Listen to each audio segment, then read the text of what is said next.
Star নহয় চন্দ্ৰ সূৰ্যও বনাই লওক, মোৰ ক'ব লগা নাই। ৰাইজৰ লগত যোনে থাকিব সিয়ে ভোট পাব, ৰাইজক মৰম যোনে দিব সিয়ে ভোট পাব, আৰু ৰাইজক যোনে শ্ৰদ্ধা কৰে সিয়ে ভোট পাব, আৰু ৰাইজক যোনে বুজি পায়, অন্তৰ আত্মাৰ পৰা যোনে সেৱা কৰে সেই কথাটো ৰাইজে বুজি পায়। গতিকে ষ্টাৰ কেম্পেইনৰ কম্পিটিশ্যনত মই নাই, তেখেতসকলে লওক ষ্টাৰটো, চিলটোও লওক, কাপটোও তেখেতসকলে লওক। বিভিন্ন চাব ডিভিজন আমাৰ জিলা হয়, তো এতিয়া আমাৰ পুৰণি বাক্সা ডিষ্ট্ৰিক্টটো UPPLৰ দুৰ্গ হিচাপে আছিলে, তো এতিয়াও দুৰ্গ হৈছে।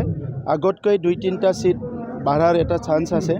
গতিকে তামোলপুৰ মই এটা সমষ্টিত কোৱা নাই, 5টা সমষ্টিত 5টা সমষ্টিয়ে বহুত ভালকৈ আগবাঢ়ি আছে, আৰু 22 তাৰিখত যিটো নিৰ্বাচন হ'ব, মোৰ এনেকুৱা লাগিছে যে 5টা সমষ্টিয়ে UPPLৰ খাতাত আহি যাব।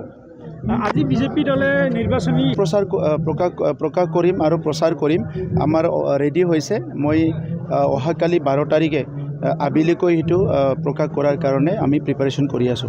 VCDC চিষ্টেমটো থাকিব, এইটো তেখেতসকলে সেইটো যিটো কৈছে এইটো হ'লে ভুল কথা কৈছে, কাৰণ 6 শিডিউলত VCDC কেতিয়াও উঠাব নোৱাৰে, আৰু সেইটো মানুহবিলাকক ভুল কথা কৈ পেলাই বিপথে পৰিচালনা কৰা হ'ব। কোনো 6 শিডিউলত কেতিয়াও VCDC উঠি নাযায়। VCDCটো ছিষ্টেমেটিক কৰা হ'ব। তাত নিৰ্বাচন পাতি সকলো দলে অংশগ্ৰহণ কৰিব পৰা, সকলো জাতিয়ে অংশগ্ৰহণ কৰিব পৰা, আৰু ফাইনেন্স কমিশ্যনৰ পইচা আহিব পৰা, অডিটিং কৰিব পৰা, গোটেই ছিষ্টেমেটিক হ'ব। VCDC থাকিবৰ কাৰণে VCDC অফিচ বনোৱা হৈছে, VCDC থাকিবৰ কাৰণে VCDC ছেক্ৰেটাৰী এপইণ্টমেণ্ট দিয়া হৈছে। গতিকে VCDC থাকিব, অকল বড়োলেণ্ডত নহয়, গোটেই 6 শিডিউলত থাকিব।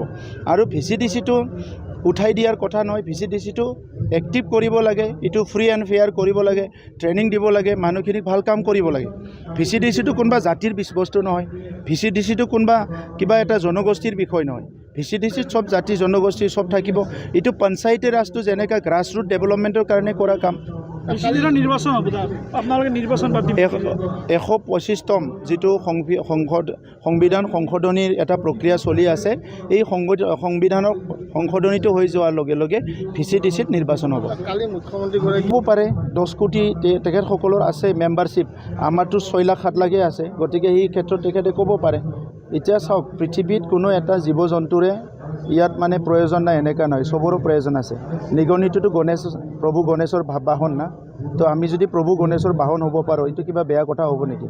সাৰা হিন্দু মানুহে পূজা কৰে, গতিকে আমাক যদি গণেশজীৰ বাহন কৰি দিছে, প্ৰভু গণেশৰ বাহন কৰি দিছে, আমিতো বহুত গৌৰৱ অনুভৱ কৰিছোঁ।